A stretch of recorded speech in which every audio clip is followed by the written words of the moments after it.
কেন্দ্রীয় স্বরাষ্ট্র প্রতিমন্ত্রী নিশীথ প্রামাণিকের রক্ষা কবচের আবেদন খারিজ হাইকোর্টের সার্কিট বেঞ্চে।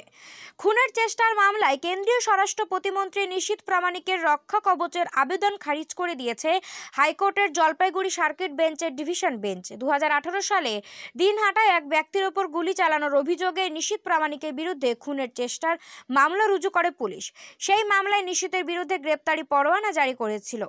গ্রেপ্তারি ঠেকাতে জলপাইগুড়ি সার্কিট বেঞ্চে রক্ষা কবচের জন্য আবেদন করেছিলেন বিজেপি সাংসদ।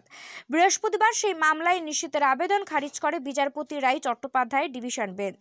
সরকারি আইনজীবী অদিতি শঙ্কর চক্রবর্তী জানিয়েছেন, পুলিশ তার কাজ করতে পারবে বলে ডিভিশন বেঞ্চ নির্দেশ দিয়েছে। তবে নিশীথের জামিনের আবেদন নিয়ে পরবর্তী তারিখে শুনানি হবে।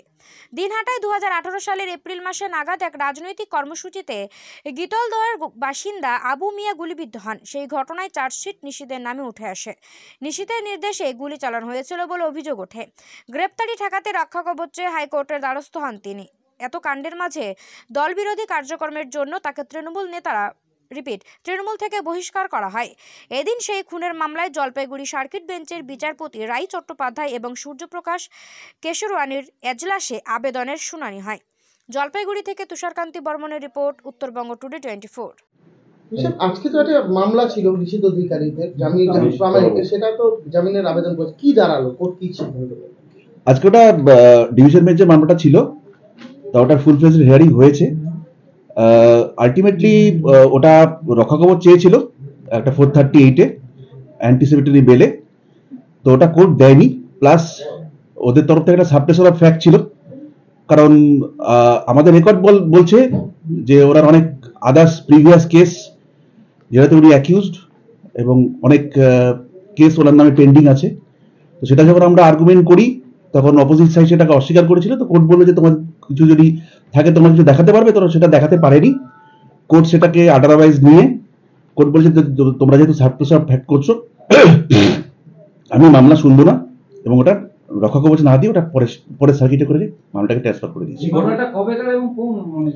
এটা একটা 2018-এর একটা মামলা, 307/226।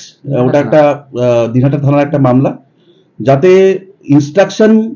ওনার ইনস্ট্রাকশনে গুলি চলেছিল এবং ওটা বুলেট ইঞ্জুরি ছিল, পেনিট্রেটিভ বুলেট ইঞ্জুরি ছিল।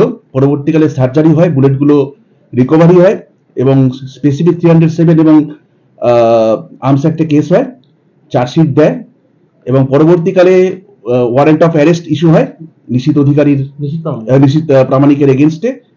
তো ওটা উনি অ্যাপিয়ার করেননি, তো ওই জন্য এই ইনডিমেন্টটা উনি 438 অ্যাপ্লিকেশনের করেছিলেন, কিন্তু সেটা কোর্ট দেয়নি। ওয়ারেন্ট আগে বেরিয়েছে, ওয়ারেন্ট এখনো পেন্ডিং আছে। ওটা অলরেডি মে মাসে ওটা ওয়ারেন্ট এক্সিকিউশন ওয়ারেন্টের ডেট আছে। এই মামলা আবার কবে?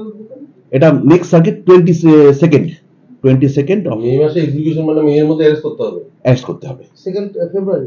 22 ফেব্রুয়ারিতে আবার ওরা চেয়েছিল যে ইন দি মিন টাইম যদি নট টু অ্যারেস্টের কোনো একটা থাকে, সেটা কোর্ট সেটা মানেনি। কোর্ট বলছে পুলিশের মতো অ্যারেস্ট যদি করতে চায় পুলিশ করতে পারবে, কোনো বাধা নেই। আজকে ও সায়ক চক্রবর্তী ওদের হয়ে মুভ করেছে, এসপি কেশরওয়ানি এবং জাস্টিস রাই চট্টোপাধ্যায় ডিভিশন বেঞ্চ।